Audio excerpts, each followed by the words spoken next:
ঈদ আনন্দ, ঈদ আনন্দ, ঈদেরই আনন্দ, ঈদেরই আনন্দ।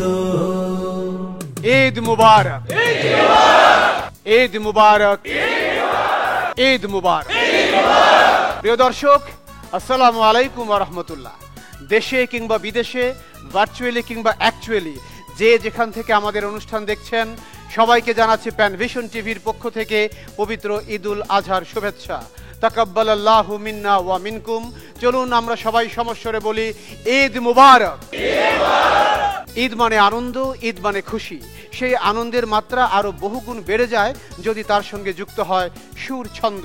কবি জাকির আবু জাফরের কথায়, আল মিজানের সুরে এক ঝাঁক শিশু শিল্পীর পরিবেশনায় আমরা প্রথমেই উপভোগ করব সুর ছন্দে ঈদ আনন্দ।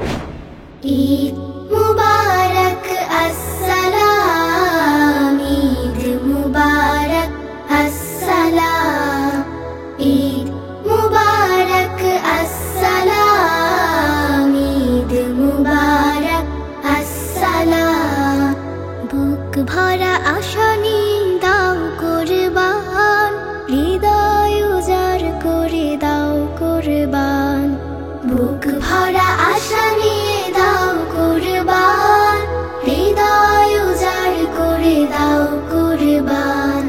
যত ভালোবাসা আছে ঢেলে দাও সব, যত ভালোবাসা আছে ঢেলে দাও সব।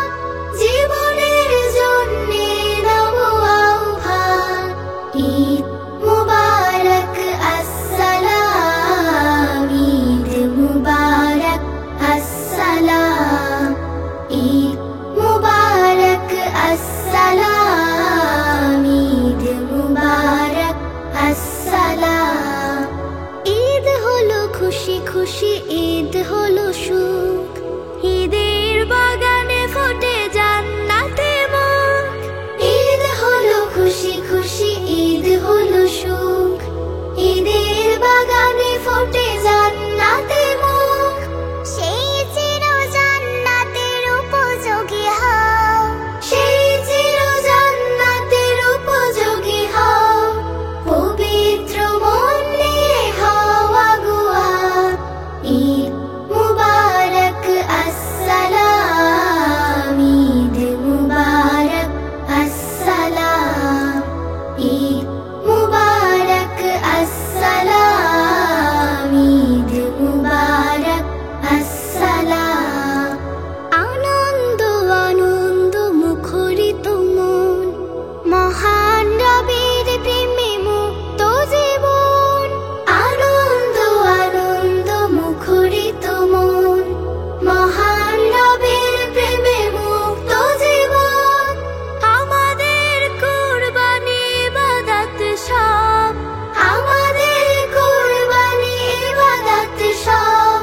কবুল করো গো প্রভু আল্লাহ মহান, ঈদ মুবারক আসসালাম, ঈদ মুবারক আসসালাম, ঈদ মুবারক আসসালাম, ঈদ মুবারক আসসালাম।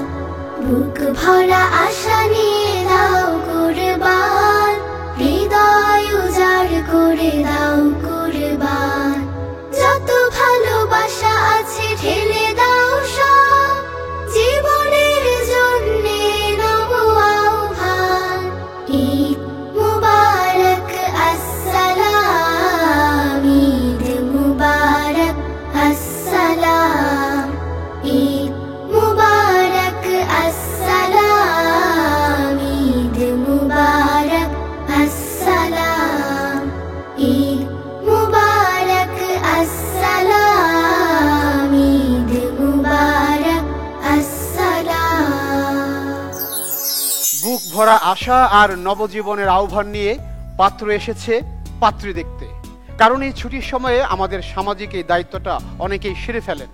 তো আধুনিক যুগের ডিজিটাল পাত্রের একমাত্র ইনকাম সোর্স ইউটিউবিং কিংবা টিকটকিং। পাত্রীও কম যায় না, অনলাইন বেচা কেনায় দুর্দান্ত দক্ষ। দর্শক হয়তো ধরে নিয়েছেন দুর্দান্ত একটা জুটি হচ্ছে, কিন্তু বাস্তবে কি হলো চলুন দেখি। জি ভাইজান, আমি পাত্রের চাচা। মাশাআল্লাহ মাশাআল্লাহ। আর আমি পাত্রীর মামা হই। হ্যাঁ, তা বাবা এখন কি করছো? আসলে অ্যাকচুয়ালি আমি একজন কন্টেন্ট ক্রিয়েটর, আপনি আমাকে ইউটিউবারও বলতে পারেন। যদিও টিকটক, লাইকি, ফেসবুকে আমার ব্যবসা রয়েছে। ব্যবসা না অ্যাকাউন্ট? না, আমি অ্যাকচুয়ালি ব্যবসাই বলতে চাই, কারণ এই জায়গাগুলো থেকে তো আমার ইনকাম হচ্ছে। মাশাআল্লাহ, আমার ভাতিজা তো বড়ই বরকতি ছেলে। এমন কোনো ইভেন্ট নাই যেখানে সে অনলাইনে বিজনেস করে ইনকাম করছে। ভাই সাহেব যদি একটু বুঝিয়ে বলতেন। এই যে ধরুন আমরা এখানে পাত্রী দেখতে এসেছি, এটাও কিন্তু লাইভ হচ্ছে। এই যে দেখছেন আমার ছেলে লাইভ করছে। বাবা বলো তো ভিড় কত?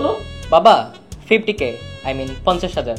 মাশাআল্লাহ, আজকে এই যে লাইভটা চলছে, এই লাইভ থেকে যা আয় হবে এটা দিয়ে কিন্তু আমাদের এখানে আসা যাওয়া, মিষ্টি কেনা, যাবতীয় খরচ কিন্তু সব উসুল হয়ে যায়। যাই হোক সে কথা, তো পাত্রী সম্পর্কে কিছু বলুন ভাই।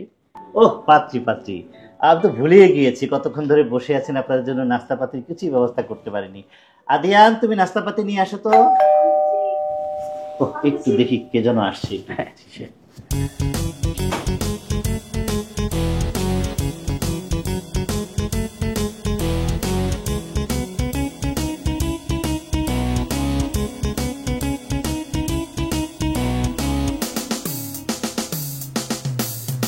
দুঃখিত ভাই, বেশ কষ্ট দিয়ে ফেললাম। পাত্রীও আমাদের খুব বরকতি মেয়ে, মাশাআল্লাহ। অনলাইনে কেনাবেচা করে, কোনো প্রোডাক্ট নিয়ে লাইভে দাঁড়ালে লাইভ শেষ করার আগেই সব পণ্য বিক্রি হয়ে যায়। এমনকি লাইভ চলাকালীন যেসব পণ্য আশেপাশে দেখতে পাওয়া যায় সেগুলো কখনো কখনো বিক্রি হয়ে যায়। এই যে যেমন ধরেন গতকালকে রাতে লাইভ করার সময় এই সোফা সেটগুলো সব বিক্রি হয়ে গিয়েছিল। অবশ্য সমস্যা হয় না, পরে আবার অনলাইন থেকে সে সব কিনেও ফেলতে পারে। আপনাদেরকে এই জন্য একটু কষ্ট দিয়ে ফেললাম। ঠিক আছে। বাহ, দারুণ তো।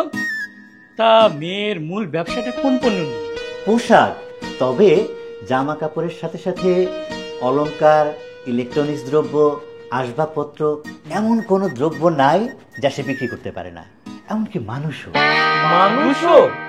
এই আর কি, যেমন পাত্র পাত্রী আর কি। মানে পাত্রপাত্রীও বিক্রি করে ফেলে?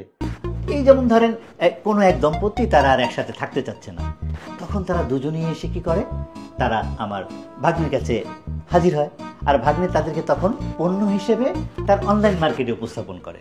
তখন যার পাত্রী প্রয়োজন সে পাত্রীকে চুজ করে, আর যার পাত্র প্রয়োজন সে পাত্রকে নিয়ে নেয়।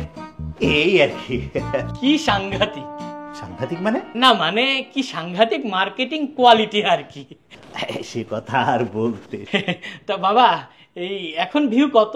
হ্যাঁ, এই যে কারেন্টলি 150K, কিন্তু একটা তো প্রবলেম হয়ে গেল। কি সমস্যা? প্রবলেমটা হচ্ছে আমি কমেন্টস পড়ছি, কমেন্টসে ভিউয়ার্সরা অনেক কিউরিয়াস যে আমাদের পাত্রী দেখতে কেমন, এবং তার মুখে কিছু কথা শুনতে চাচ্ছে। ব্রো, এক কাজ করো, ভিডিওটা তুমি আমার দিকে ধরো। হ্যালো ভিউয়ার্স, আজকের আমরা এখানে পাত্রী দেখতে এসেছিলাম।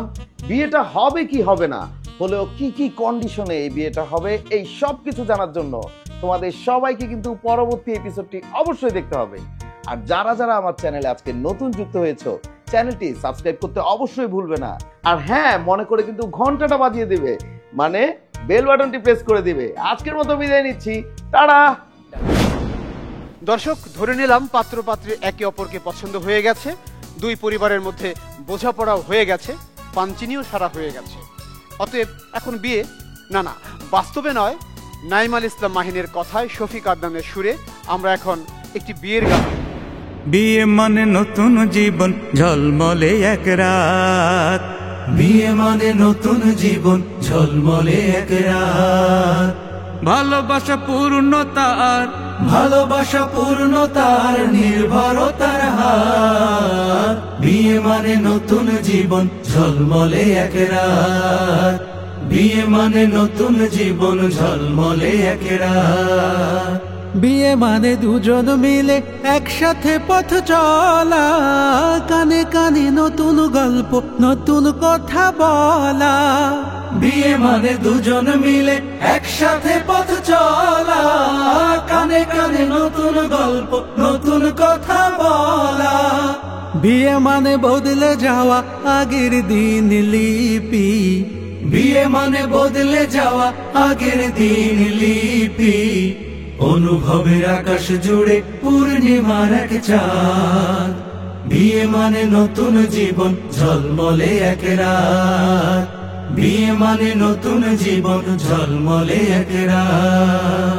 বিয়ে যেন গায়ে জড়ানো রূপালি এক চাদর, আকাশ থেকে ঝরে পড়া আল্লাহ তাআলার আদর। বিয়ে যেন গায়ে জড়ানো রূপালি এক চাদর, আকাশ থেকে ঝরে পড়া আল্লাহ তাআলার আদর। রূপের থেকে গুণের দিকে অধিক নজর দিলে, প্রশংসা সম্মানকে সঙ্গী করে নিলে। রূপের থেকে গুণের দিকে অধিক নজর দিলে, প্রশংসা সম্মানকে সঙ্গী করে নিলে। নতুন মানুষ নতুন স্বজন যদি আপন হয়, নতুন মানুষ নতুন স্বজন যদি আপন হয়, ছোট পরিবারটি হবে প্রশান্ত জান্নাত। বিয়ে মানে নতুন জীবন, ঝলমলে এক রাত। বিয়ে মানে নতুন জীবন, ঝলমলে এক রাত। ভালোবাসা পূর্ণতার, ভালোবাসা পূর্ণতার নির্ভরতার হাত। বিয়ে মানে নতুন জীবন, ঝলমলে এক রাত। বিয়ে মানে নতুন জীবন, ঝলমলে এক রাত। বিয়ে মানে নতুন জীবন, ঝলমলে এক রাত। বিয়ের পর নবদম্পতি সুখের স্বর্গে আছেন, কিন্তু তাদের বন্ধু শাহ আলম এক প্রকার মর্গে এসে পড়েছেন। কমিশনার কার্যালয় থেকে অসাধু উপায়ে কার্য হাসিল করতে যেয়ে শেষ পর্যন্ত পাঁচিল টপকে শেষ রক্ষা করতে হয়েছে। কেন? চলুন দেখি। হ্যালো, আসসালামু আলাইকুম। ওয়ালাইকুম আসসালাম। কমিশনার সাহেবের পিএস বলছেন? জি বলছি। আমি শাহ আলম, একটা জরুরি কাজে কমিশনার সাহেবের সাথে একটু দেখা করতে চাই। উনি আছেন? দেখা করা যাবে? জি আছেন, আমি আপনার নাম লিখে রাখলাম, চলে আসেন। কি জানো নাম আপনার? শাহ আলম। শাহ আলম। ঠিক আছে, ওকে।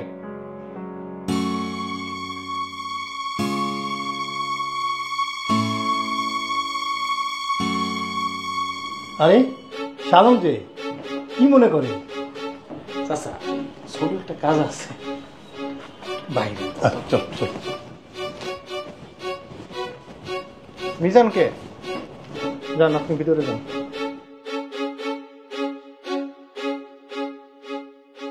কাকা, হ্যাঁ কাজ হয়েছে আপনার? হ্যাঁ বাবা, আমার কাজ বৈধ কাজ। কমিশনার সাহেব হাসি মুখে আমার কাজ করে দিলেন এবং আমার চাও খাইছে। হ্যাঁ, খুব ভালো মানুষ। তবে বাবা, যারা অবৈধ কাজ নিয়ে যায় উনি তাদের সাইজ করেন, বলতে পারো সরাসরি অ্যাকশন। বাবা, তোমার কাজটা কি বৈধ না অবৈধ? চাচা, আপনার হয়েছে না কাজ? হ্যাঁ। আপনি চলে যান। শোনেন, এই দেখেন মাল লইয়েছি না, বুঝছেন? টাকা দেখলে কাঠের পুতুল লোহা করে, আর উনি তো মানুষ, বুঝেন নাই? আপনি যান, চা খান। দেখো বাবা, সাবধানে যাইও। তোমার কাজ শেষ করে হ্যাঁ আমি নিচে আসি, দেখা করছি। ওকে বাবা, ওকে।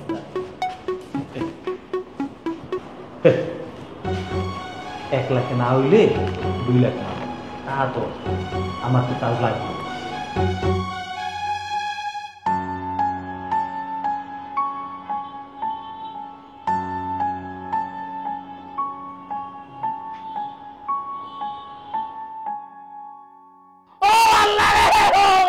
অ্যাকশন শুরু হয়ে গেছে। ও ভাই, আর জমি দখল করবো না ভাই, পায়ে ধরি ভাই, পায়ে ধরি। আর জমি দখল করবো না। ও আল্লাহ ভাই, আর জমি দখল করবো না রে ভাই, জমি দখল করবো না। ও ভাই, ও আল্লাহ ভাই, আর জমি দখল করবো না। ও ভাই রে ভাই, কমিশনারে লেচাইছে, বাবনে ভাই গুছাইছে।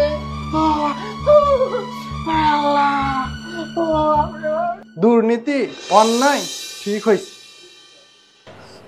আলমকে, আলমের সিরিয়াল যান, আপনি যান। শাহ আলম। শাহ আলমকে? এই শাহ আলমকে? এই শাহ আলম, আপনারা কথা বলেন না কেন? এই শাহ আলম কি আপনাদের মধ্যে? শাহ আলমকে। এই আপনি না শাহ আলম, এই দাঁড়ান দাঁড়ান। ভাতিজা তোমার কাজ হয়েছে? হ্যাঁ ভাতিজা, অন্যায় অবৈধ কাজ করলে এমনি পালাইতে হয় মিয়া। কার্য উদ্ধারের বর্তমান ট্রেন্ডের একটি উপায় হচ্ছে চাপাচাপি। প্রেশার ক্রিয়েট করা ছাড়া আজকাল কোনো দাবি আদায় হয় না, হোক সেটা ন্যায্য কিংবা অন্যায্য। শিল্পী শফিক আদনানও তার দাবির সমাহার নিয়ে নেমেছেন চাপাচাপি করতে, কিন্তু সেটা স্লোগানে নয়, সুরে সুরে। চাপ না দিলে আজকাল কোনো হয় না দাবি পূরণ, চাপ না দিলে বের হয় না নেপথ্যের কারণ, চাপ না দিলে স্বামীর কাছে বউ পায় না অধিকার, বউয়ের চাপে চাপটা হয়ে করছে যে কেউ সংসার। হায় রে চাপের গরম পায় না মোটেও সরম, চাপকে বাপ ডেকে হলো পতন স্বৈরাচার। হায় রে চাপের গরম পায় না মোটেও সরম, চাপকে বাপ ডেকে হলো পতন স্বৈরাচার। পতন স্বৈরাচার সোজা কথায় হয় না আদায়, তাই হলো চাপ হাতিয়ার। সময় মতো চাপ না দিলে শত্রু হয় যে হুঁশিয়ার, চাপ না দিলে মেট্রো রেলে যায় না পাওয়া সুযোগ, লোকাল বাসেও চাপ না দিলে বেঁধে যায় গোলযোগ। কাজের চাপে শরীর কাঁপে ব্যাধির সমাহার, কাজের চাপে শরীর কাঁপে ব্যাধির সমাহার। হায় হায় হায় রে চাপের গরম পায় না মোটেও সরম, চাপকে বাপ ডেকে হলো পতন স্বৈরাচার। হায় রে চাপের গরম পায় না মোটেও সরম, চাপকে বাপ ডেকে হলো পতন স্বৈরাচার। পেশাবের চাপ থাকলে বেশি ডায়াবেটিসের লক্ষণ, বাথরুমের চাপ না থাকলে খিটখিটে মন সারাক্ষণ, চাপ সইতে না পারলে যোগ্যতার অভাব, জনতার চাপে যায় কঠিন গদির উপর প্রভাব। চাপ দিয়ে হয় চাপা চাপি দায় চাপানোর বাহার, চাপ দিয়ে হয় চাপা চাপি দায় চাপানোর বাহার। হায় রে চাপের গরম পায় না মোটেও সরম, চাপকে বাপ ডেকে হলো পতন স্বৈরাচার। হায় রে চাপের গরম পায় না মোটেও সরম, চাপকে বাপ ডেকে হলো পতন স্বৈরাচার। চাপ না দিলে আজকাল কোনো হয় না দাবি পূরণ, চাপ না দিলে বের হয় না নেপথ্যের কারণ, চাপ না দিলে স্বামীর কাছে বউ পায় না অধিকার, বউয়ের চাপে চাপটা হয়ে করছে যে কেউ সংসার। হায় রে চাপের গরম পায় না মোটেও সরম, চাপকে বাপ ডেকে হলো পতন স্বৈরাচার। হায় রে চাপের গরম পায় না মোটেও সরম, চাপকে বাপ ডেকে হলো পতন স্বৈরাচার। চাপকে বাপ ডেকে হলো পতন স্বৈরাচার, চাপকে বাপ ডেকে হলো পতন স্বৈরাচার। পতন স্বৈরাচার। এত চাপাচাপির মধ্যেও কুরবানির হাটে আসা বড় বড় গরুগুলো কোনো চাপ অনুভব করছে না। তাদের মনে বিশ্বাস জন্মেছে যে এত দাম দিয়ে তাদেরকে কেউ কিনবে না, অতএব এবার কুরবানি হওয়া থেকে তারা বেঁচে যাবে। আর তাই তো তারা চাপ মুক্ত মনে চিল করছে। চলুন আমরাও একটু ফিল করি তারা কি চিল করছে।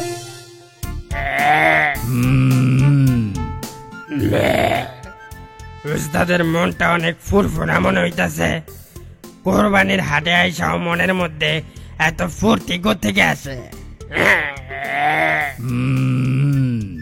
ঠিকই ধরছস, আমি তো এখন ভ্রমণের মুডে আছি। কি কান ওস্তাদ, আইজ বাদে কাল কোরবানি আর আপনি কিনা ভ্রমণের মুডে আছেন? হ্যাঁ, ভ্রমণের মুডে। উত্তরবঙ্গ থেকে ঢাকা শহরে কি সব গরু আসতে পারে? তাও আবার আমার মতো। তোরা তো আইসোস ট্রাকে কইরা, এক ট্রাকে 16টা গরু। সারা রাত খাড়াই রইছস, খাবার নাই পানি নাই, খালি বডির লগে বডি ঘষা লাগে। অর্ধেক তো তখনই মইরা গেছস। আর আপনি বুঝি পালকিতে কইরা আইছেন? সেই রকমই তো প্রায়। একজনের জন্য একটা পিকআপ, তাও দুই দিকে 2টা ফ্যান, মশার কয়েল, একটু একটু পরে বিশ্রামের ব্যবস্থা আর নাস্তা পাতি। হাম্বা, আর কোয়েন না ওস্তাদ, সবই ঠিক আছে, কিন্তু বিষয়টা তো কোরবানির। 2 দিন পরে কেউ একজন কিনা নিয়ে জবাই দিব, এসব ভাবলে কি কারো মনে ফুর্তি থাকে? এই তোরা কি দেশের কোনো খবর রাখোস না? আমার গায়ে কেউ একটা ফুলের টোকাও দিতে পারবে না, দেখিস। মানে কি ওস্তাদ? এই মানে হলো এবার আমারে কেনার কেউ নাই। চুরি করা টাকা দিয়া যারা বড় বড় গরু কেনত তারা সব দেশ সাইডা পালাইয়া গেছে। সুতরাং আমি এখন সিল মুডে আছি।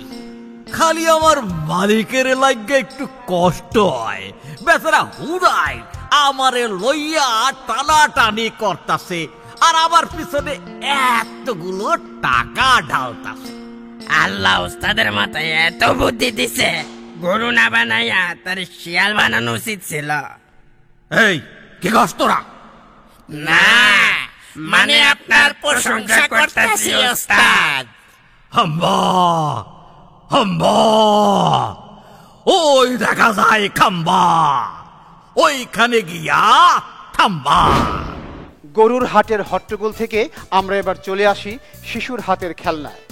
মোবাইল ফোন আমাদের কাছ থেকে সবকিছু কেড়ে নিয়েছে, radio, television, calendar, camera, torch, ঘড়ি, সবকিছু, এমনকি চিঠিপত্র লেখার যোগ্যতাটুকুও। কিন্তু নিতে পারেনি শিশু মনের আগ্রহটা। তাই তো তাদের হাতগুলো করে নিষ্পিস। যদি ফোনটা কাছে পেতাম, গেম খেলতাম। তারা কেমনে চলি মোবাইল ছাড়া, তারা কেমনে চলি মোবাইল ছাড়া। সবার হাতে মোবাইল এখন, আমরা যদি ধরি চারদিক থেকে হইচই ওঠে, দৌড়াই পড়ি মরি। মোবাইল ধরলে সমস্যা কি? আমরা মানুষ নই? তোমরা চালাও, আমরা মাইনকার চিপাই পইরা রই। নিষ্পিস করে হাত সারাক্ষণ, মোবাইল কোথায় পাই? মোবাইল ছাড়া জীবন অচল, সেইটাই বইলা যায়। ও তারা কেমনে চলি মোবাইল ছাড়া, তারা কেমনে চলি মোবাইল ছাড়া। সেদিন রাত্রে দরজা ভাঙ্গা রুমে ঢুকলো বাবজি, আমার মোবাইল দিয়া তখন খেলতেছিলাম পাবজি। শরীরে এত তেল হইছে কেন, খাবি খালি সবজি। মায়ের চোটে বাবজি দিল ভাঙ্গা হাতের কবজি। এই দুনিয়ায় পাবজির মতো খারাপ কিছু নাইকা, পাবজি ছাড়া সবই ভালো কইতে পারি ডাইকা। বিদেশ থেকে আইফোন একখানা আনছে ছোট মামাই, হেডা নিয়া ভাইয়া নাকি টাকা পয়সা কামায়। আরে ভাই টাকা পয়সা কামায়, লেখা পড়ায় মনোযোগ নাই, আউটসোর্সিং করে। মাসের শেষে হাত খরচে লেগা তবু মরে। আম্মু বলেন আজ পারেনি, কালকে নিশ্চয়ই হবে। বাবা বলেন ছেলের হাতে মোবাইল থাকুক তবে। ও তারা সবই অচল মোবাইল ছাড়া, তারা সবই অচল মোবাইল ছাড়া। মামা মামি চালায় শাওমি, আপু চালায় অপ্পো, দিনের মধ্যে 24 ঘন্টা ফোনে করে গপ্প। মোবাইল লইয়া বাথরুমে যায়, মোবাইল লইয়া ঘুমায়, ফোনের দিকে চাইয়া থাকলে ব্রেন থাকে কমায়। কামের কথা কইলে রুমের দরজা করে বন্ধ, শ্বশুর বাড়ি গিয়া নাকি ছড়াবে সুগন্ধ। আপুর মতো ভালো মেয়ে এই দুনিয়ায় নাই, গণসংযোগ করার জন্য মোবাইলটা তার চাই। আরে ভাই চাই চাই চাই, শুধু মোবাইলটা তার চাই। তারা দিন কাটে না মোবাইল ছাড়া, তারা দিন কাটে না মোবাইল ছাড়া। মোবাইল ছাড়া হাঁটতে গেছে সেদিন বুড়া দাদায়, অন্ধকারে পিছলা খাইয়া পইরা গেছে কাদায়। মোবাইল যে খুব উপকারী, বোঝে না কোন গাধায়। মোবাইল ছাড়া অচল রাজা রানী শাহজাদায়। দাদা রেতাই নতুন একখান মোবাইল কিনা দিয়া, ছোট চাচা আমেরিকা গিয়াছে চলিয়া। তারা কেমনে থাকি মোবাইল ছাড়া, তারা কেমনে থাকি মোবাইল ছাড়া। হুদা কামে সেই দিন সবাই গিয়েছিলাম বাড্ডা, গেট টুগেদার হবে নাকি হবে দারুণ আড্ডা। ভাবলাম আমি আড্ডা বাজি, শর্ট ভিডিও বানাই, হাতে হাতে মোবাইল চলে কারো মুখে রানাই। ঘর ভর্তি মানুষ তবু শান্তি লাগে কানে, মোবাইল ছাড়া এমন আরাম পাবেন কোনোখানে? তারা আরাম পায় না মোবাইল ছাড়া। তারা আরাম পায় না মোবাইল ছাড়া। বাবার কথা বলি এবার, বাবা আসেন রাতে, কাপড় চোপড় খোলার আগে মোবাইলটা নেন হাতে। খেতে বসেন খেয়ালও নেই কি পড়েছে পাতে, ঝগড়াঝাটি কমে গেছে এখন মায়ের সাথে। মাও এখন মিস করে না কাউকে আগের মতো, মান অভিমান আদর্শ হাক মোবাইল নিয়ে যত। তারা কেমনে বাঁচে মোবাইল ছাড়া? তারা কেমনে বাঁচে মোবাইল ছাড়া? মোবাইল ছাড়া সবাই অচল, সবাই এখন কানা, কিয়ামতের পৃথিবীটা হবে ফানা ফানা। সেদিন নাকি অনেক পাগল মোবাইলে লাইভ করে ভিডিও সেন্ড করে দেবে আল্লাহর দরবারে। এই গানটি 10 জনকে শেয়ার করলে আপনি পেয়ে যাবেন 7 দিনের মধ্যে সুখবর। ছেলে পেলে মোবাইল ধরলে এত চেতেন কেন? আল্লাহর ওয়াস্তে একটা মোবাইল আমাদেরও দেন। তারা কে ভালো রায় মোবাইল ছাড়া? তারা কে ভালো রায় মোবাইল ছাড়া? তারা পাগলা তুই রে সাকো নাড়া। তারা পাগলা তুই রে সাকো নাড়া। তারা আর কই না হতো ছাড়া। তারা খাইতে চাই না মাঠে মারা। না, চাইলেই শিশুর হাতে মোবাইল ফোন তুলে দেওয়া যাবে না। আমরা অনেক সময় অজ্ঞতার কারণে তাদের জন্য ক্ষতিকর আবদারগুলো মেনে নেই, কিন্তু এরকম অজ্ঞতা আমাদের ব্যক্তি জীবনেও অনেক সময় অনেক ক্ষেত্রে প্রভাব বিস্তার করে। যেমন ধরুন, এই ভদ্রলোক পরিবারের চাপেই হোক আর সমাজের চাপেই হোক লোন করে হলেও কুরবানি দিতে তিনি পেরেশান। আমরা চাই হোক এই অজ্ঞতার অবসান। আসসালামু আলাইকুম ভাই। ওয়ালাইকুম আসসালাম। ভাই কোরবানি তো চলে আসছে, একটু 20,000 টাকা একটু ধার দেন ভাই, কোরবানির পশু কিনবো। বাড়িতে গেলে ছেলে মেয়ে শুধু বলে আব্বা কবে কোরবানির পশু নিয়ে আসবা, একটু 20,000 টাকা ব্যবস্থা করে দেন না ভাই। একটু আগে হইলেও হইতো, 2 দিন পরে হইলো কোরবানি, এখন আসতো টাকার জন্য, আমার নিজেরই চলে না। ঠিক আছে, ঈদের পরে আসো, আমি চেষ্টা করব। আসসালামু আলাইকুম। এই ফারুক। আসসালামু আলাইকুম জহির ভাই। ওয়ালাইকুম আসসালাম। কি ব্যাপার ভাই, এত হন্তদন্ত হয়ে কোথায় যাচ্ছ?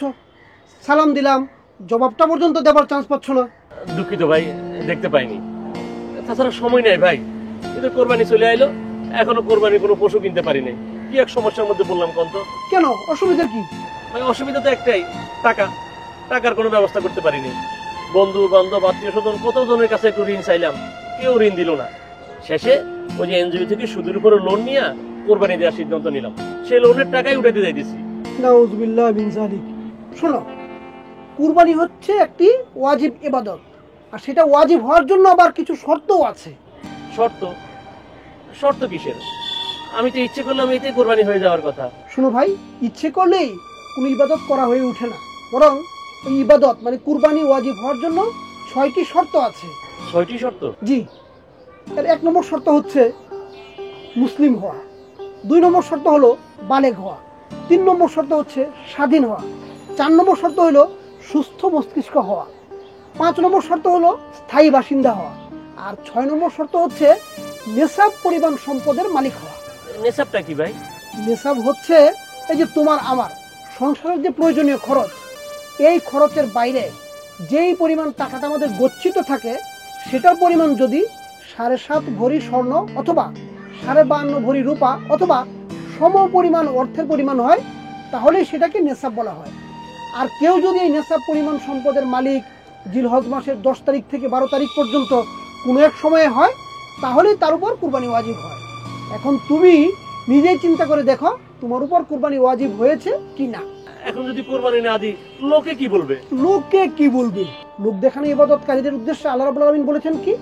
বলেছেন ধ্বংস তাদের জন্য যারা লোক দেখানো ইবাদত করে। কিন্তু তাহলে কি ভাই ঋণ করে কোরবানি দেওয়া যাবে না?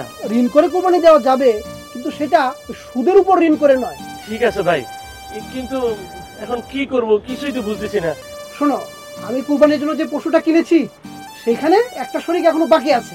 তোমাকে আমি আমার সাথে এখন শরীক বানিয়ে নিলাম। এরপর ঈদের পরে তোমার সুবিধা এবং সামর্থ্য অনুযায়ী আমাকে সেই টাকা ফেরত দিয়ে দিও। ঠিক আছে?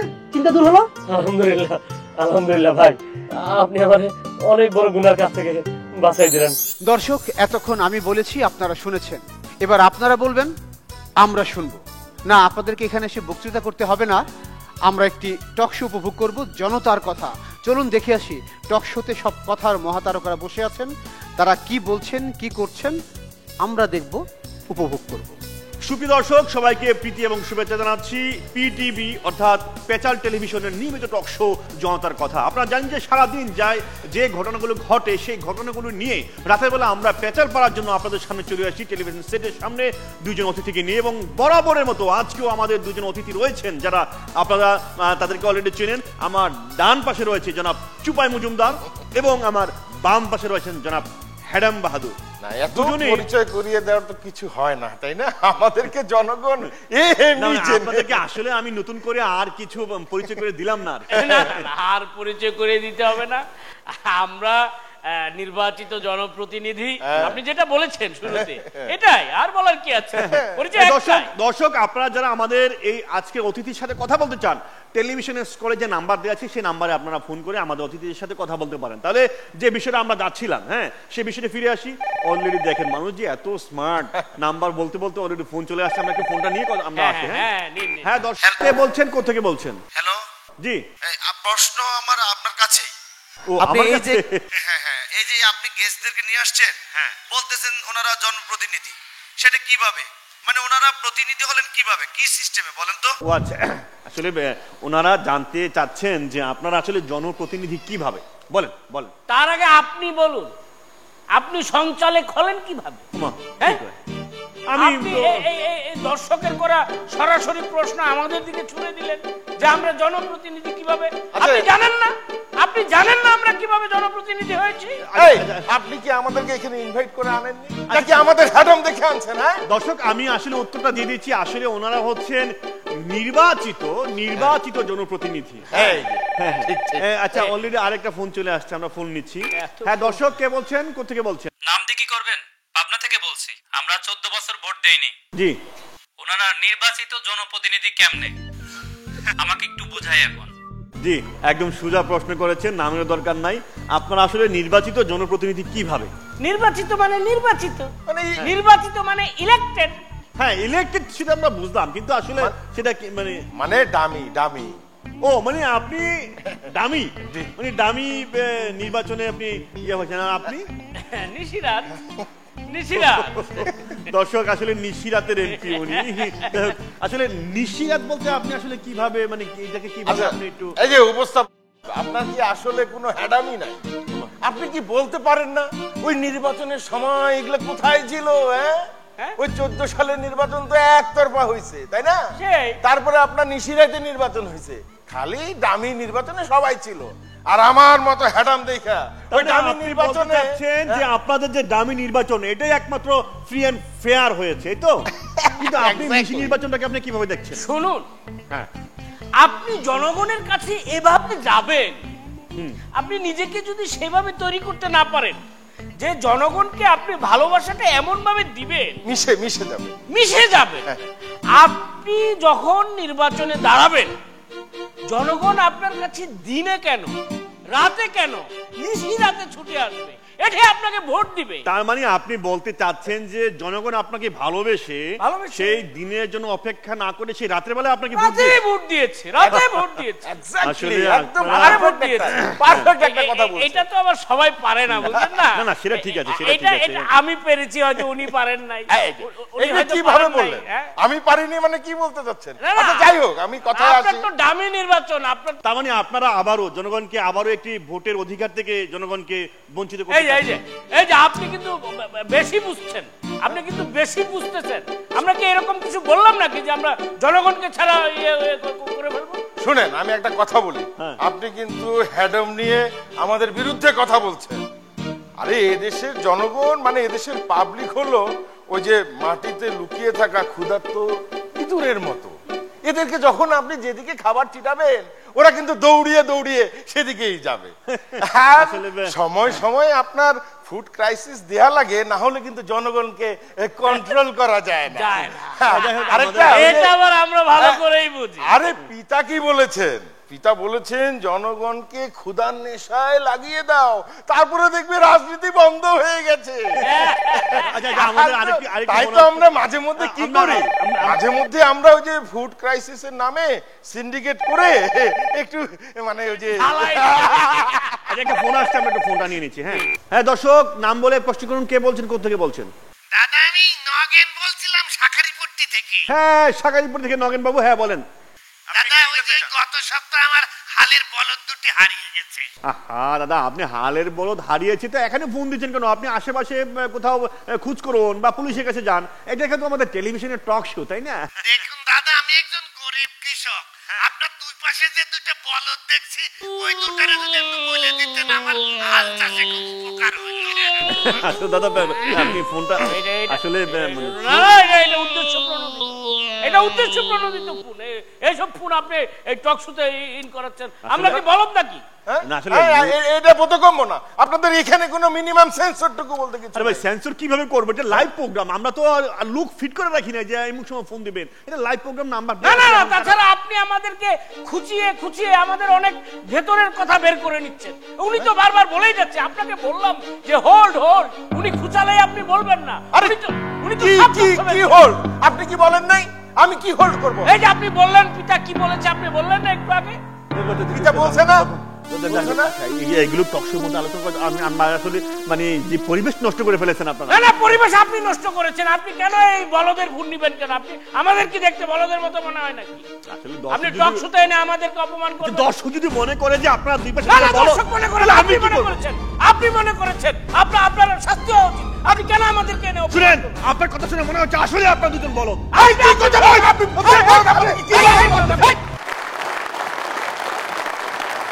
ভদ্রলোক ঠিকই বলেছেন, কথা বেশি বললে ফেঁসে যাওয়ার সম্ভাবনাও বেশি থাকে। তাই তো বলছেন হোল্ড ইউর টাং। বিগত সরকারের বেশ কিছু লেগেসি পেয়েছেন আমাদের জনৈক ব্যক্তি। চলুন সেই লেগেসি দিয়ে তিনি বিদেশি প্রতিষ্ঠানের সঙ্গে কিভাবে কন্ট্রাক্ট ডিল করছেন সেটা একটু দেখে আসি। আপনি কোটেশনে যে ফিগারটা উল্লেখ করেছেন সেটা দেখতে পাচ্ছি $7 মিলিয়ন। ব্রিফলি একটা ব্রেকডাউন চাচ্ছি। অবশ্যই স্যার, এখানে আসলে এই $7 মিলিয়ন ভিতরে আমাদের পেইন্টিং অ্যান্ড আদার ইকুইপমেন্ট ব্যবস্থার আমরা ধরেছি হচ্ছে 3 মিলিয়ন আমাদের কস্টিং, আর শ্রমিকদের স্যালারি অ্যান্ড বোনাস বাবদ ধরেছি 2 মিলিয়ন স্যার। এবং এখানে শ্রমিকদের ইন্স্যুরেন্স, তারপরে পরিবেশ সংরক্ষণ যে বিষয়গুলো এ বাবদ স্যার আমরা 1 মিলিয়ন খরচ ধরেছি। আর বাকি যে 1 মিলিয়ন স্যার ওটা অ্যাকচুয়ালি আমাদের প্রফিট। বুঝলাম, গুড, ওয়েল প্ল্যান। আপনাকে আমরা জানাবো। Coming sir. ইয়েস, প্লিজ বসুন।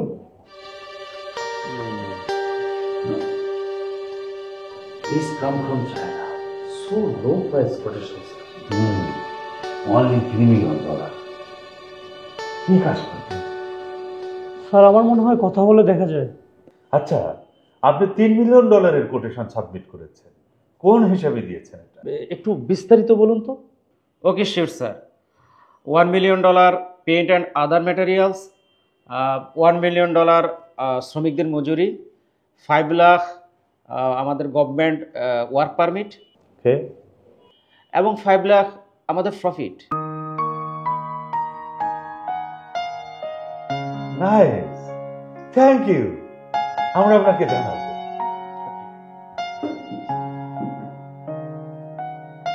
স্যার আসবো?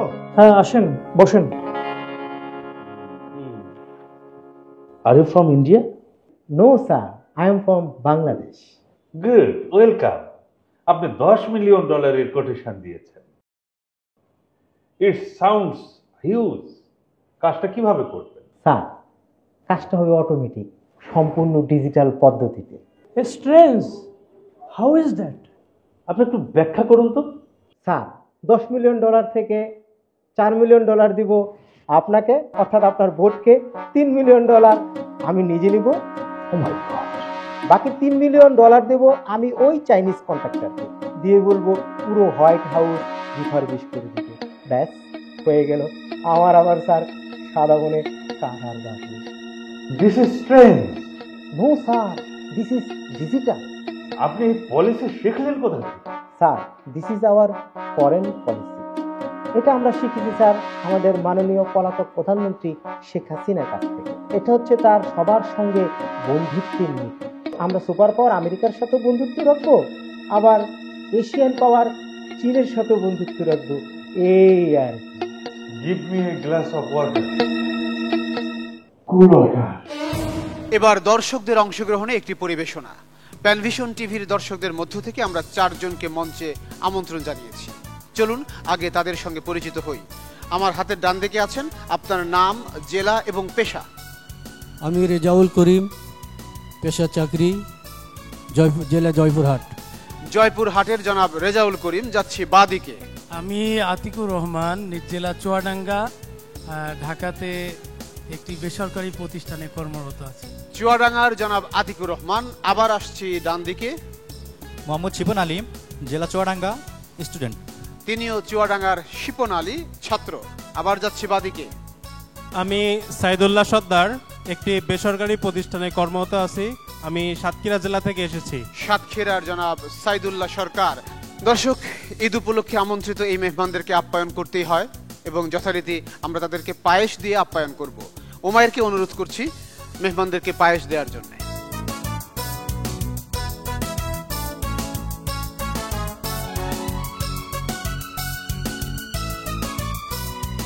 দর্শক, আমরা মেহমানদেরকে পায়েস দিয়ে আপ্যায়ন করব, কিন্তু এখানে টুইস্ট হচ্ছে যে পায়েস সাধারণত আমরা চামচ দিয়ে খাই, কিন্তু আজকে তাদেরকে এই পায়েস খেতে হবে চপস্টিক্স দিয়ে। আপনারা নিশ্চয়ই অনেক দক্ষ পায়েস খাওয়াতে, তো আমি সময় ঘোষণা করার সঙ্গে সঙ্গে 1 মিনিট সময় পাবেন। এই 1 মিনিট সময়ের মধ্যে যিনি একটুও না ফেলে সুন্দর করে পায়েসটা শেষ করতে পারবেন তিনিই হবেন বিজয়ী।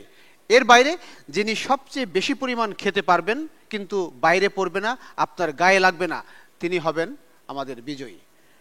তো ঠিক আছে, আপনারা প্রস্তুত তো পায়েস খাওয়ার জন্য? চপস্টিক হাতে রেডি? দর্শক, পায়েস খাওয়ার 1 মিনিটের কাউন্টডাউন শুরু হচ্ছে এখন থেকে। হ্যাঁ, আমরা দেখতে পাচ্ছি উভয় পক্ষই সুন্দর করে। ওকে, এই যে আমি দেখতে পাচ্ছি এদিকে পড়ছে বাটিতে। এই সাবধান, আপনার কাপড়ে যেন না পড়ে, এই আপনার যেন গায়ে না লাগে। হ্যাঁ, ঠিক আছে, কাউন্টডাউন শুরু। 10, 9, 8, 7, 6, 5, 4, 3, 2, 1 এবং সময় শেষ। দেখি কে সবচেয়ে বেশি খেয়েছে। আমি দেখতেই পাচ্ছি হ্যাঁ অনেকটা খেয়ে ফেলেছেন কিন্তু শেষ হয়নি। ওনার তো পুরোটাই রয়ে গেছে দেখা যাচ্ছে, আবার নিচেও পড়েছে। ওনারও অর্ধেকের চেয়ে বেশি রয়ে গেছে, আবার নিচে পড়েছে। ওনারও হাতে পড়েছে, বাইরেও পড়েছে এবং রয়ে গেছে, শেষ হয়নি। আসলে পুরোপুরি কেউই শেষ করতে পারেনি দর্শক, কারণ চপস্টিক্স দিয়ে আমরা খেয়ে অভ্যস্ত নই। ব্যাপারটি শুধু ফান করার জন্য আমরা মঞ্চে তুলে আনিনি, এর একটা উদ্দেশ্য আছে। উদ্দেশ্যটা হচ্ছে ফিলিস্তিনি এক শিশুকে ইসরায়েলি সেনারা ধরে নিয়ে গিয়ে তার হাতে একটা টুথব্রাশ ধরিয়ে দিয়ে বলেছিল তাদের সেনা ক্যাম্পটা ঝাড়ু দিয়ে দিতে। ফিলিস্তিনি সেই শিশুটি টুথব্রাশ দিয়ে সেই সেনা ক্যাম্প ঝাড়ু দিতে পেরেছিল কিনা জানি না, কিন্তু তার কষ্ট হয়েছিল সেটি আমরা বুঝতে পারি। এই যেমন চপস্টিক্স দিয়ে পায়েস খাওয়া দেখে আমরা যেমনটি অনুমান করতে পারি তাদের কেমন কষ্ট হয়েছে। আসলে মেহমানদেরকে ডেকে এনে এরকম কষ্ট দেওয়া আমাদের উদ্দেশ্য ছিল না, উদ্দেশ্য ছিল ওটি। আপনারা কষ্ট করে আমাদের সঙ্গে সময় দিয়েছেন, মঞ্চে এসেছেন, এই জন্য আপনাদেরকে ধন্যবাদ। এবং আমরা সাতক্ষীরাবাসীকে বিজয়ী ঘোষণা করছি, তবে বাকিদের হতাশ হওয়ার কোনো কারণ নেই। প্যানভিশন টিভির পক্ষ থেকে সবার জন্য রয়েছে গিফট হ্যাম্পার। আমি এখন আপনাদের হাতে সেই গিফট হ্যাম্পারগুলো তুলে দিচ্ছি। অভিনন্দন আপনাকে। তারপর চুয়াডাঙ্গার বন্ধু, তারপর চুয়াডাঙ্গা এবং সর্বশেষ উত্তর জনপদ জয়পুরহাটের। আমরা জানি সময়কে ধারণ করতে না পারলে ফলবতী হয় না কোনো বৃক্ষ, অর্থাৎ ফল লাভের জন্য অনুকূল পরিবেশ দরকার। অনুকূল পরিবেশ হলেই প্রোডাকশন বাড়ে, অনুকূল পরিবেশ হলেই বৃক্ষগুলো ফলে ফুলে সুশোভিত হয়। ঠিক তেমনি আমাদের ভাগ্নে জুলাই বিপ্লবের পর একটা অনুকূল পরিবেশ পেয়ে রাজনৈতিক দল গঠনের প্রক্রিয়ায় নেমেছে। চলুন দেখি তার দল গঠনের প্রক্রিয়া কতটুকু এগুলো। সংগ্রামী ভাই ও বোনেরা, আমার আপনারা জানেন আমি কি বলতে এসেছি। আমি যে কথা বলতে চাই ঈদের পরেও সে কথা বলেছি, ঈদের আগেও সে কথা বলেছি, এখন শুধুমাত্র ডিসেম্বরে সেই কথা বলতে চাই। কি বলতে চাই, কেন বলতে চাই, কিভাবে বলতে চাই তা আপনাদের জানা আছে। তাই দলে দলে আমার এই দলে যোগদান করে নতুন কণ্ঠে আওয়াজ তুলুন। প্রিয় ভাই বোনেরা, আপনারা দেখতে পাচ্ছেন আমার দলের সভাপতি ইতিমধ্যে চলে এসেছে। থাম থাম, পুরো জায়গা খুঁজে আমি তোরে পাই নাই, তুই এখানে কি শুরু করছস? মামা এখন দলীয় ভাষণ হচ্ছে, প্র্যাকটিস করতেছি। তুমি যে দলের সভাপতি, আমি সেই দলের সেক্রেটারিয়েট। আমি সভাপতি আর তুই সেক্রেটারিয়েট? যে সভাপতির পরে হয় সেক্রেটারি, সেক্রেটারি নামটা উচ্চারণ করতে পারে না সে, দর্শক মন্ডলী, সে দলের সভাপতি এবং সেক্রেটারি, সেক্রেটারিয়েট। মামা শোন শোন, সেক্রেটারির উপরে কয়েক অ্যাঙ্গেল থাকলে সেটা সেক্রেটারিয়েট হয়ে যায়। আচ্ছা আচ্ছা, তুই কি করতে চাচ্ছিস আমাকে একটু বুঝিয়ে বল। মামা আমি একটি নতুন দল গঠন করতে যাচ্ছি, যে দলের তুমি সভাপতি, আমি সেক্রেটারি। দল গঠন করলে মামা শুধু গাড়ি বাড়ি ক্ষমতা সব আমাদের। তো তোর এই যে দল গঠন করতেছিস, এই দলের নাম কি? আমার দলের নাম হলো মামা পাদক। পাদক,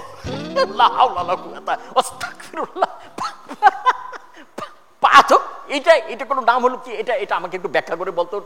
মামা এটা হাসির কিছু না। পাদক মানে হলো পালিয়ে দল করি।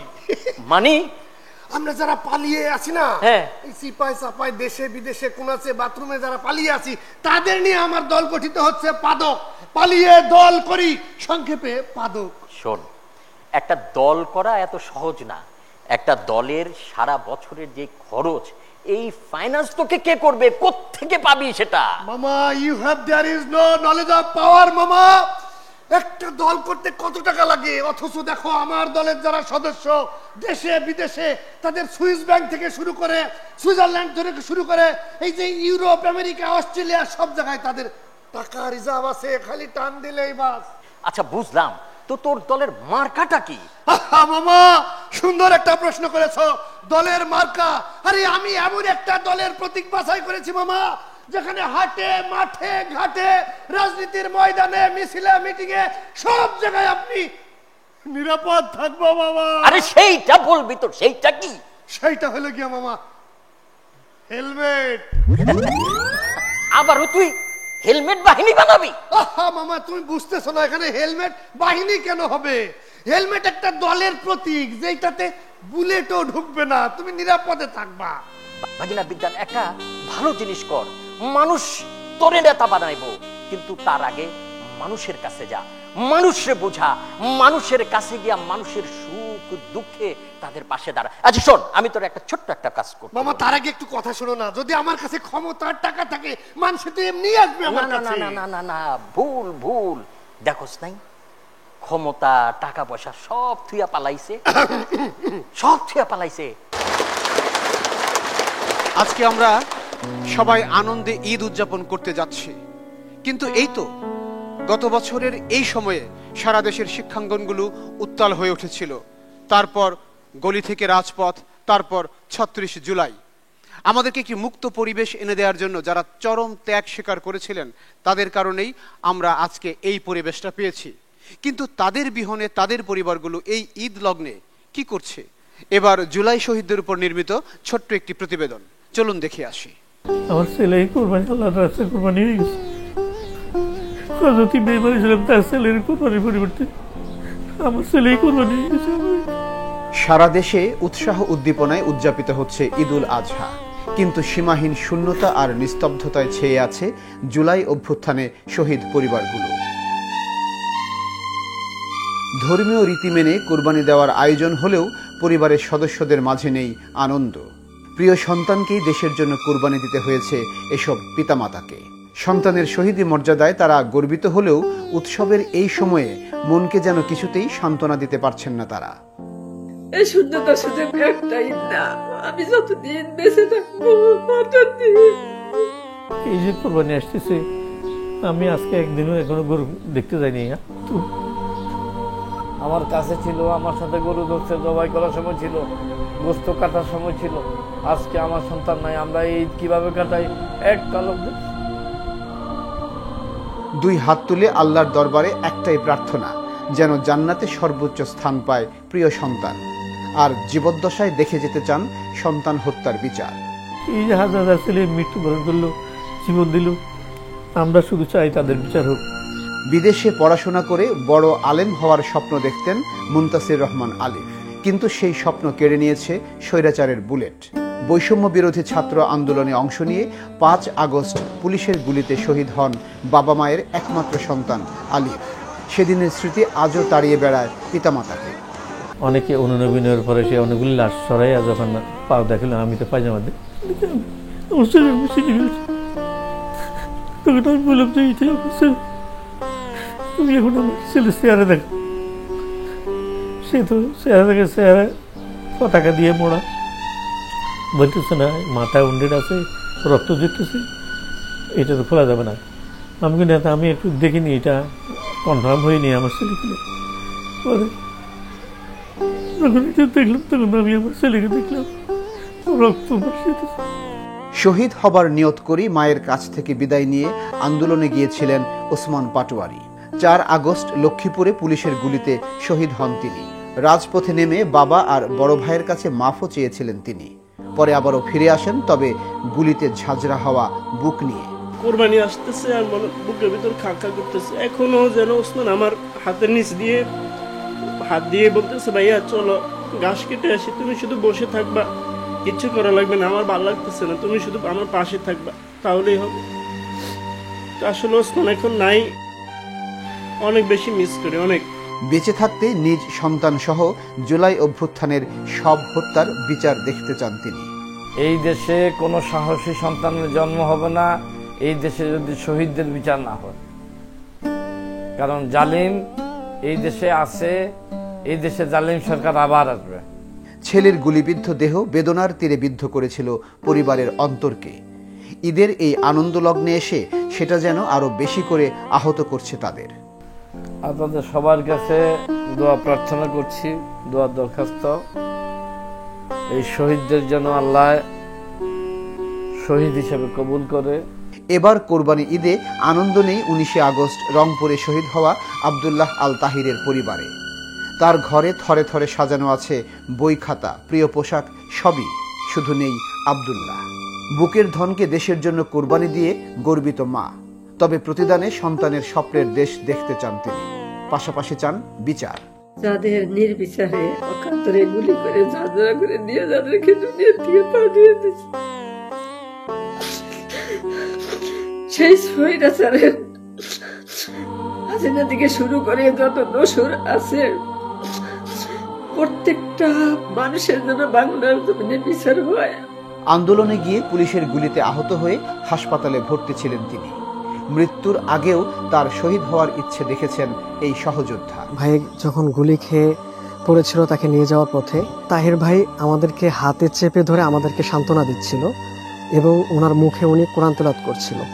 যে বৈষম্যহীন সুন্দর বাংলাদেশ প্রতিষ্ঠার জন্য আলিফ, ওসমান, তাহিরের মতো প্রাণ দিয়েছে অসংখ্য শিক্ষার্থী, পঙ্গুত্ব বরণ করেছে হাজার হাজার, সেই বাংলাদেশ প্রতিষ্ঠিত হলেই সন্তানের আত্মত্যাগ সার্থক হবে বলে মনে করেন শহীদদের পিতামাতারা।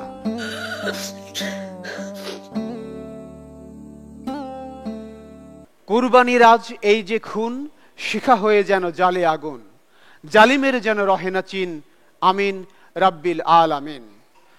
জাতীয় কবি কাজী নজরুল ইসলামের এই চয়ন প্রত্যেকটি যেন সেদিন সত্য হয়ে ধরা দিয়েছিল সারা দেশের রাজপথে, অলিতে গলিতে। হ্যাঁ, এটাই তো কুরবানির শিক্ষা, নিজেকে বিলিয়ে দিয়ে অন্যের জন্য পথ রচনা করা। যারা সেদিন চরম আত্মত্যাগ স্বীকার করে আমাদের জন্য মুক্তির পথ রচনা করেছিলেন।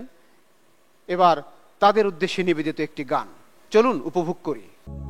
এই জুলাইয়ে সবার ঠোঁটে আঁকলো যারা হাসি, সবার ঘরে ঈদ আনন্দ আনলো রাশি রাশি। এই জুলাইয়ে সবার ঠোঁটে আঁকলো যারা হাসি, সবার ঘরে ঈদ আনন্দ আনলো রাশি রাশি। সেই বীরেরা কোথায় কেমন আছে, তাদের পরিবার কেমন আছে, সময় হবে একটু খোঁজ নেবার, একটু খোঁজ নেবার। এই জুলাইয়ে সবার ঠোঁটে আঁকলো যারা হাসি, সবার ঘরে ঈদ আনন্দ আনলো রাশি রাশি।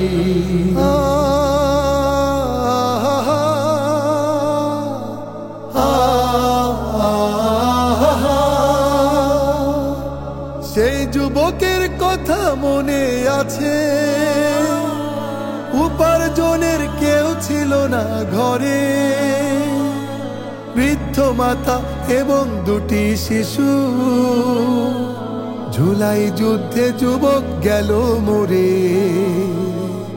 সেই যুবকের কথা মনে আছে, উপার্জনের কেউ ছিল না ঘরে, বৃদ্ধ মাতা এবং দুটি শিশু, জুলাই যুদ্ধে যুবক গেল মরে। অসুস্থ বউ কেমন করে চালাচ্ছে সংসার, সময় হবে একটু খোঁজ নেবার, সময় হবে একটু খোঁজ নেবার। এই জুলাইয়ে সবার ঠোঁটে আঁকলো যারা হাসি, সবার ঘরে ঈদ আনন্দ আনলো রাশি রাশি। অন্ধ যুবক ভীষণ ব্যথায় ফেলছে চোখের পানি, ভালোবাসার মানুষ ছেড়ে দিয়েছে হাতখানি। তার বুকে কে স্বপ্ন দেবে, তার চোখে কে নিদ, তার জীবনে কখনো কি আসবে খুশির ঈদ, তার জীবনে কখনো কি আসবে খুশির ঈদ। বুলেট বৃদ্ধ কিশোর তরুণ যারা আজ অবধি হাসপাতালে শুয়ে, যন্ত্রণাতে পার করে দিন মাস, কে দিবে তার কষ্টগুলো ছুঁয়ে। বুলেট বৃদ্ধ কিশোর তরুণ যারা আজ অবধি হাসপাতালে শুয়ে, যন্ত্রণাতে পার করে দিন মাস, কে দিবে তার কষ্টগুলো ছুঁয়ে। এই ঈদে তার জীর্ণ ঘরে পাঠায় কে আহার, সময় হবে একটু খোঁজ নেবার, সময় হবে একটু খোঁজ নেবার। এই জুলাইয়ে সবার ঠোঁটে আঁকলো যারা হাসি, সবার ঘরে ঈদ আনন্দ আনলো রাশি রাশি। সেই বীরেরা কোথায় কেমন আছে, তাদের পরিবার কেমন আছে, সময় হবে একটু খোঁজ নেবার, একটু খোঁজ নেবার। এই জুলাইয়ে সবার ঠোঁটে আঁকলো যারা হাসি, সবার ঘরে ঈদ আনন্দ আনলো রাশি রাশি। সেই বীরেরা কোথায় কেমন আছে, তাদের পরিবার কেমন আছে, সময় হবে একটু খোঁজ নেবার, একটু খোঁজ নেবার। কেমন আছে, সময় হবে একটু খোঁজ নেবার, একটু খোঁজ নেবার। কেমন আছে, সময় হবে একটু খোঁজ নেবার, একটু খোঁজ নেবার। প্রিয় দর্শক, একে একে শেষ হয়ে এলো আমাদের আজকের পরিবেশনা। তাই শেষ করছি প্যানভিশন টিভির বিশেষ ঈদ আয়োজন ঈদ আনন্দ। যাবার আগে বলতে চাই, ঈদের পরও তোমরা সবাই ভালোভাবে থেকো, সারা বছর ঈদের খুশি হৃদয় ভরে রেখো। সবাইকে আবারও অনেক অনেক প্রীতি ও শুভেচ্ছা। ঈদ মুবারক।